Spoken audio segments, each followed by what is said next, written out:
Alrighty, and we're back. Ladies and gentlemen, boys and girls. Wow, everything was coming back to me as I started going through the things. Um, okay. Alright. So let's start from the beginning, like we normally do. Let's talk about the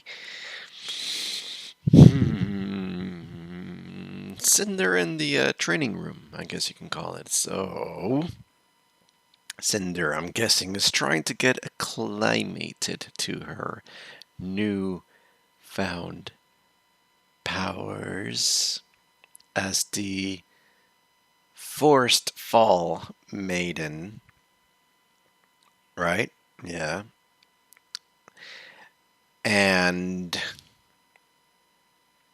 I forgot her name. Is edging her on. I thought you wanted to be the girl with all the power. I did, but I can't speak anymore. Whatever. Anyway, it's not that I'm heartless. It's just that, you know, we will remember. We will remember. Um, but anyway, let's go. Let's continue on. So they're training and they're practicing, and she's having a hard time. I'm guessing keeping it up because she's fatiguing, she's tiring. And then Tyrion comes in, and she said something interesting. The third eye, or the last eye, third eye or last eye, is blinded. I am disappointed in you.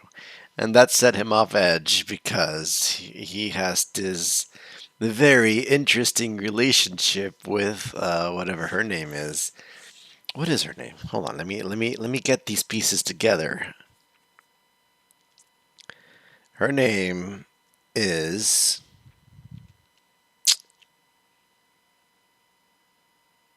her name is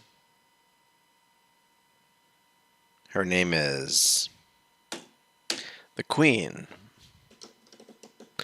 But the Queen's name is, I feel like I should know this at this point.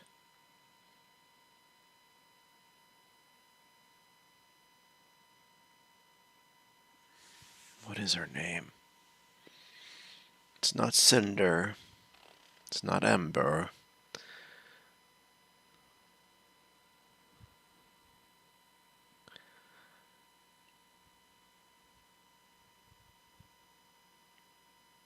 It's not Raven. It's not Winter.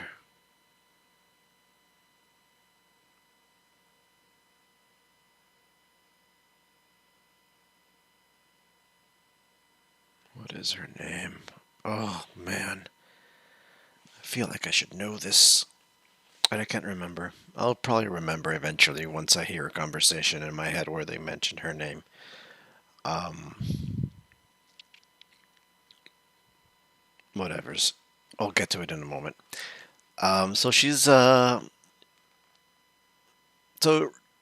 Tyrion has this interesting relationship with her, and when she's disappointed and does not forgive him, he goes into a frenzy, an emotional breakdown frenzy that turns into um, bloodlust almost. And Cinder is watching all of this, and she's like, like, okay, okay. Um, and then we go to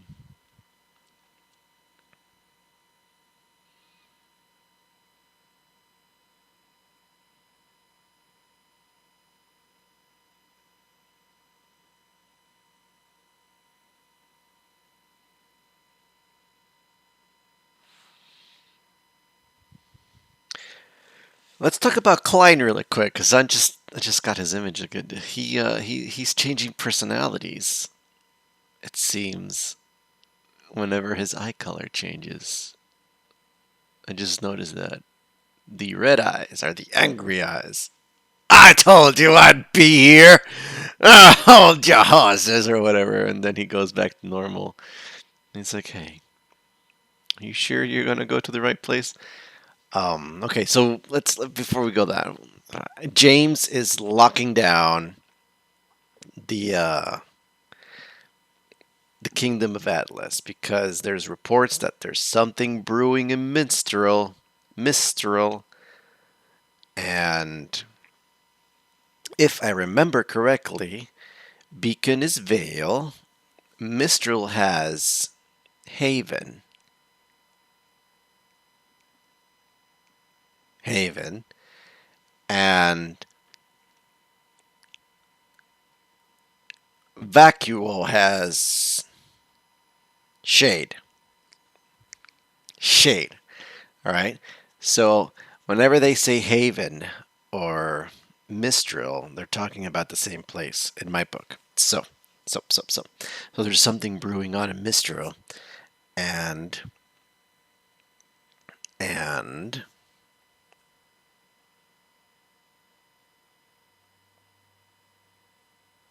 and that's where Ruby is going. Ruby's going to Mistral, right? And now Weiss is going to Mistral, and James is going to go to Mistral. Everybody's going to Mistral. Mistral is the hot spot. Things are happening in Mistral. So there's a lot of things going on in Mistral. Oh man. Oh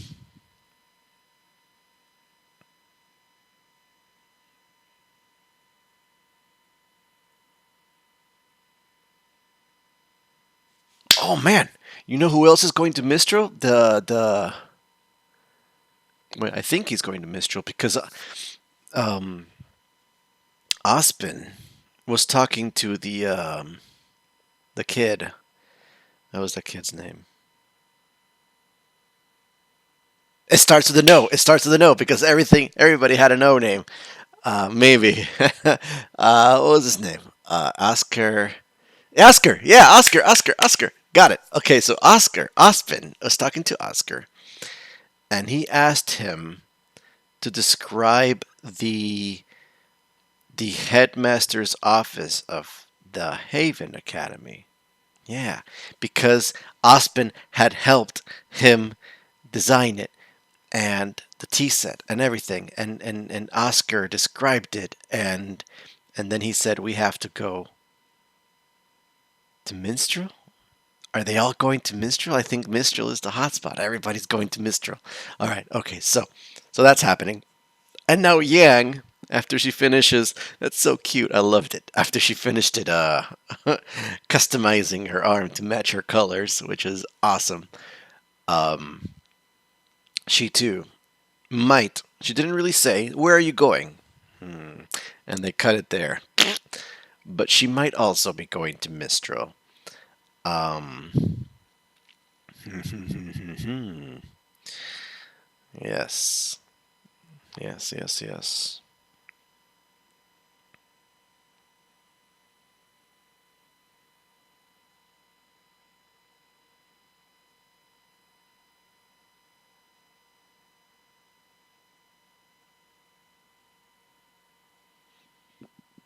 Yeah. Okay, so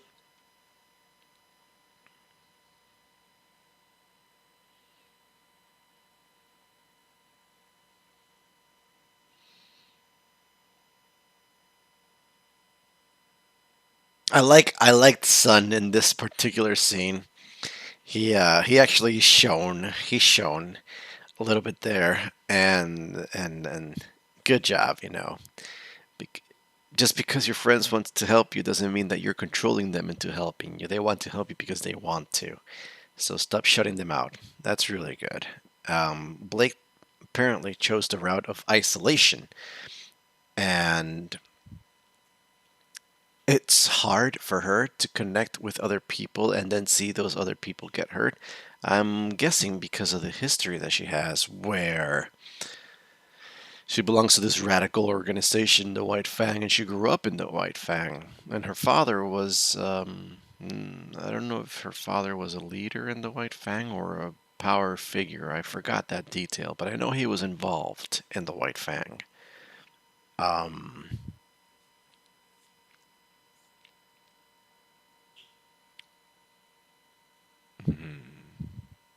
So maybe that the consequence in that hostile, fluid environment where things are constantly changing and people are getting hurt, maybe she feels responsible for that part. And and now that she cares about her teammates and her friends, she doesn't want them.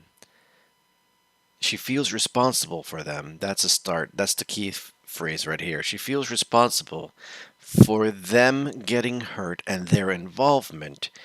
And she believes as a way to counteract that, to prevent all that from happening, it's best to just isolate them from herself in hopes that when she faces her problems and her situations and I guess she's carrying the burden of the White Fang as being her main responsibility because since she was so involved and she has that relationship with Adam that that she feels that any White Fang-ish activity is her responsibility. So when something, let's say, I think that, let's say, for example, something blows up and there's a lot of casualties and people get hurt, and the White Fangs were responsible for that, she feels that she was responsible, even though she had no part in the attack. And she carries that burden, that weight on her shoulders because of that. And now, when the attacks are getting really close to home and her friends are getting affected by it, then she definitely does not want that to bleed into her personal life. And therefore, she felt that the best option at this point was to segregate and separate one from the other. But unfortunately, that's not the case, or that's not an effective solution. And as Sun said, he couldn't have put it better. I think I don't think I can put it better when he said that if your friends are there to help you out and deal with whatever, and they're getting involved, it's because they want to. And when you cast them aside and push them away and shut them out, you know, it it doesn't make things better. And it, it tends to have a more negative result than what you wanted it to have. And that's really good. That's really good. I love the the mimic scene where the mom comes in just the same way how Sun came in, and he's like, "Oh, bathroom? What? Where?" I thought that was pretty funny as well. Um, they kind of like reversed the roles there. That was pretty good. And then Blake says that we're gonna take back the White Fang.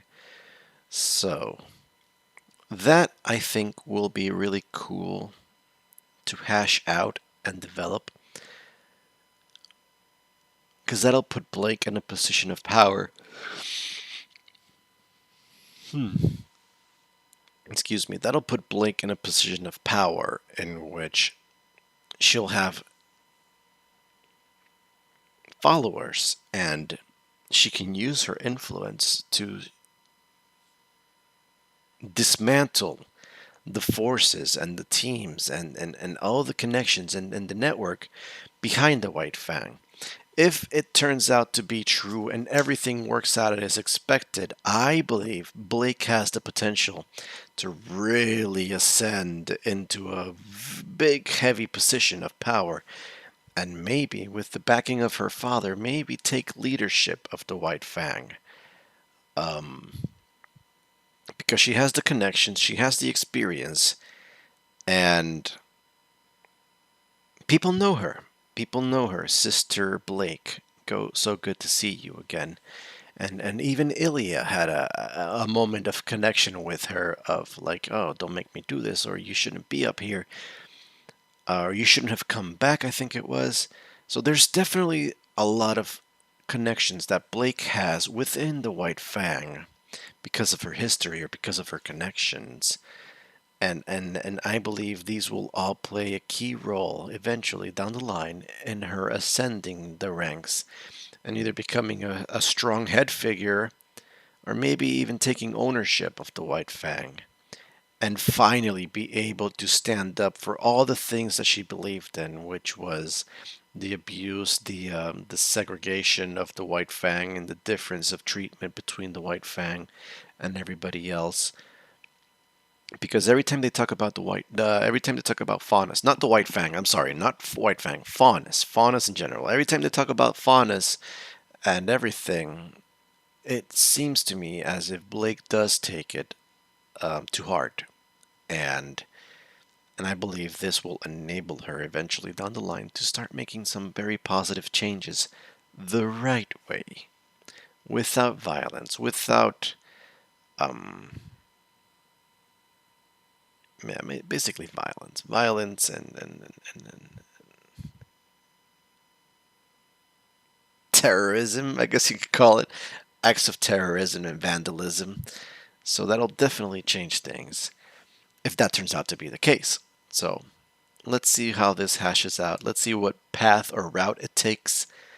I think it'll be interesting to see this develop.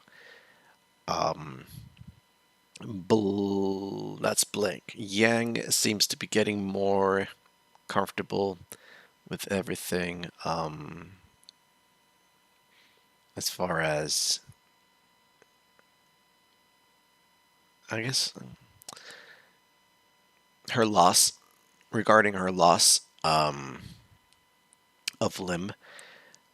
So that's a good thing. It's definitely a good thing. She's coming to terms with that. She's embracing it. She's like, hey, okay, cool. She's painting it. She's making it hers. She's owning it, is what I'm trying to say. That'll enable her to ride her bike again, definitely. That's cool. And maybe even confront her mother finally, which would be Raven. So,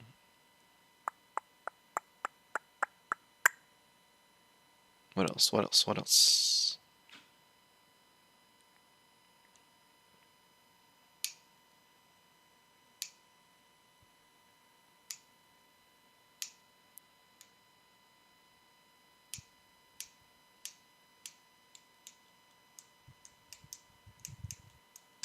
When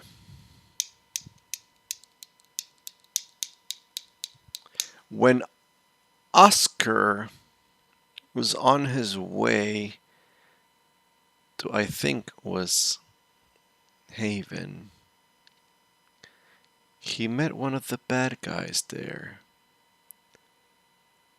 which was the big guy with the beard.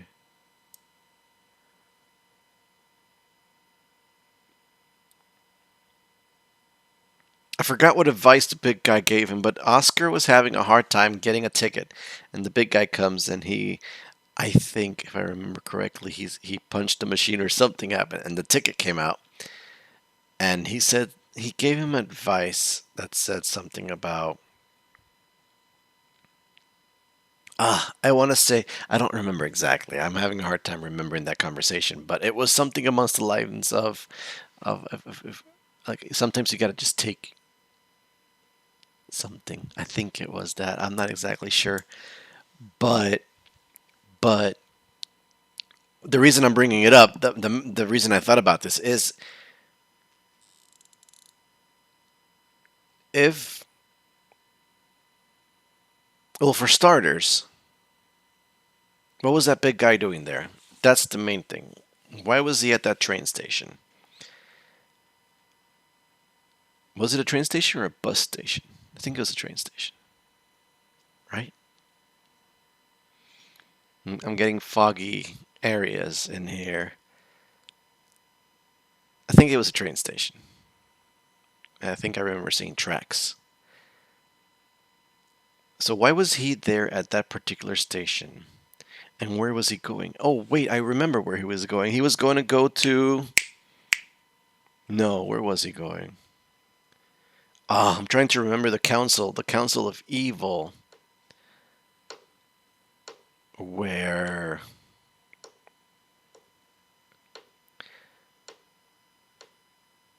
she told Tyrion to get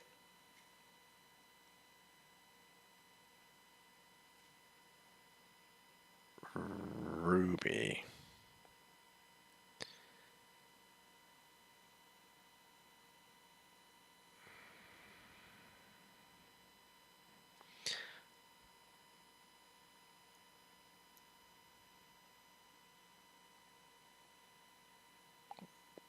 he told people to go in different directions. She told people to go in different directions, and I think the mustache guy,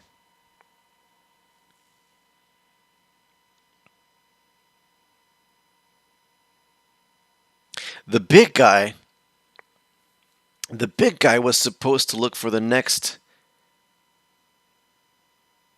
maiden. Because Tyrion was supposed to look for the maiden, but then they put it in pause, and he went out to look for Ruby, I think. And then they switched the task to the big guy, and the big guy was looking for the maiden, I think. And the mustache was gonna. What was he doing?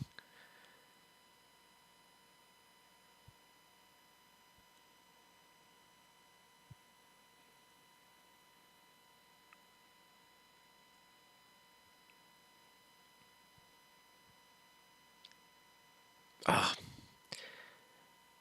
I don't remember what the mustache was tasked to do, but he was tasked to do something. I think the big guy was looking for the next maiden. I think it was Spring. I think. I think it was the Spring Maiden. And Tyrion was tasked to look for Ruby.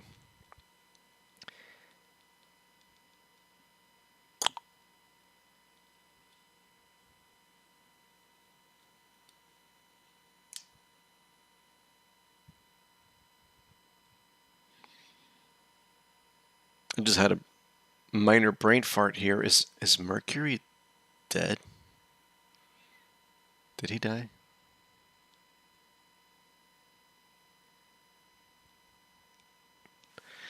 No, he's still alive, right? I don't remember seeing him in the Council of Evil. In fact, I don't remember seeing him anymore. After the fight with Yang from the Fall of Beacon.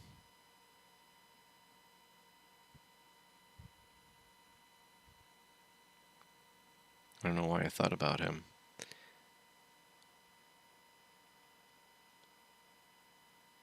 He's not dead, is he? Roman is dead. Maybe.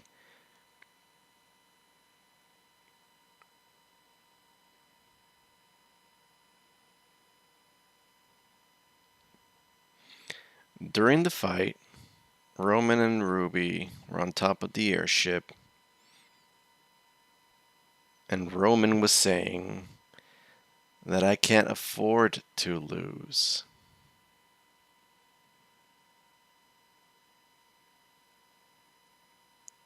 And then the Nevermore came up and swallowed him whole.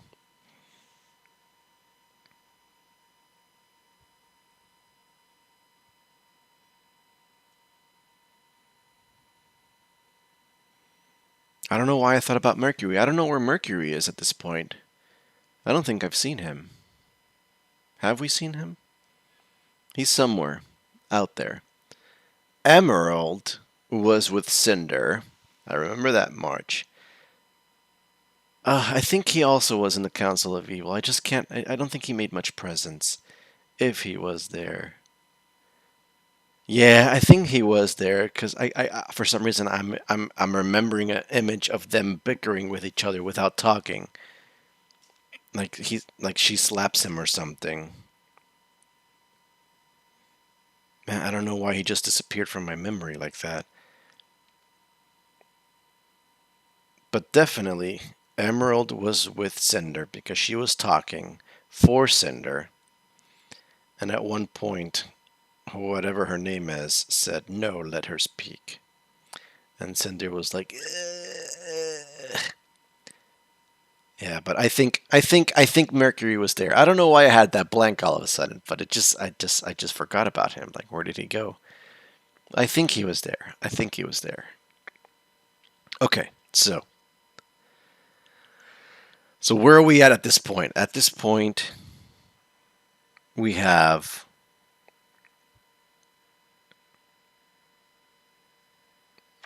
Crow in bad shape. Poisoned.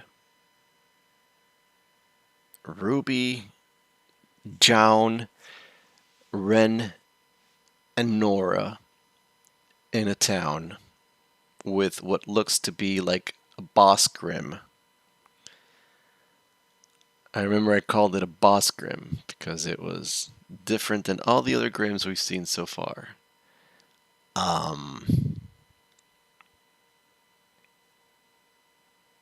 Yang might be going to Mistral. Weiss is definitely going to Mistral. Blake is going to start taking control of the White Fang. Sun is with her. Penny is currently being rebuilt as Penny 2.0. And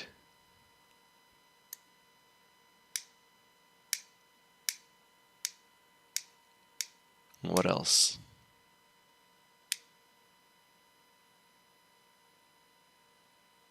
I think that's it. And you know what? This is getting really exciting, so I might just do another one considering that it's 5:30 in the afternoon on a Saturday afternoon. So let's leave it here and we'll continue in the next one. Thank you so much for watching. I greatly appreciate everything that you do and all of your support. You guys are truly awesome. And I really am sorry that I just don't have time right now in my life to produce more of these videos. I really want to... Oh my gosh, I just realized that the next episode is the finale. This is chapter 11. The next one is chapter 12. So I got to talk about everything, and then we move on to the next volume. Is volume 5 out? I don't even know if it's out. I've been so disconnected from everything, but that's okay. We'll figure it out together. Yeah, so you know what? I'm going to finish RWBY. I'm going to finish volume 4. And we'll do it right now after this one. So once again, thank you so much for watching. I greatly appreciate all of your support and everything that you do. You guys are truly awesome.